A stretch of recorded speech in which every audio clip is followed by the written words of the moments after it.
Foreign entities own more than 40 million acres of farmland here in the United States, enough to cover all of North Carolina and half of South Carolina. Soon, though, it may be coming to an end. North Carolina is about to become the 19th state to prohibit some foreign countries, companies, or people from buying U.S. farmland. Bob shows us in tonight's Buckley Report. This was originally a dairy farm. For 3 generations, Renee McPherson and her family have farmed as much as 500 acres in Alamance and Orange counties. Could you have made a living on 500? Definitely, yeah. Those days are gone? Those days are gone, yeah. These days, their farm is down to just 50 acres. The loss of farmland is our biggest challenge today. I mean, without the farmland being available for us to farm, we'll go out of business. They secured the 4th generation of McPhersons to work this land.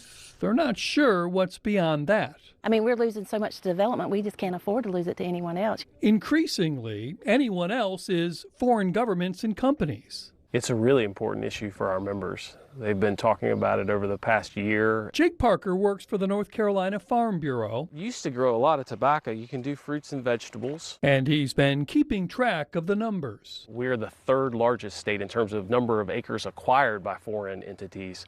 From 2020 to 2021, we ranked behind Texas and Arkansas. And in North Carolina, we have about 25 million acres of privately owned agricultural land. About 765,000 of that is owned by foreign individuals or foreign corporations. Is it tough to get people to move on this when it doesn't appear to be a crisis right now? It hasn't been tough inside the General Assembly. Indeed, it hasn't. The State House passed a bill limiting future foreign ownership in a unanimous 114-0 vote, and that bill is now in the state Senate, where Senate President Phil Berger says simply, I think it's something we need to be concerned about. And North Carolina U.S. Senator Thom Tillis has a similar bill in Congress. In almost all cases, the laws are restricted only to entities that have demonstrated over time that they're adverse to the United States interests. That would include Russia, China, Iran, North Korea, Venezuela. Until people get hungry, they're not going to realize how valuable the land, how valuable farmers are, and just what we do. And then it's too late. And it's too late, yes. This is part of America where Uncle Sam and his flag watch over what will, by harvest time, be amber waves of grain. Farmers do have a real strong connection to the land. They use it every day. It's part of their livelihood, but it's also part of their culture, their identity, their families.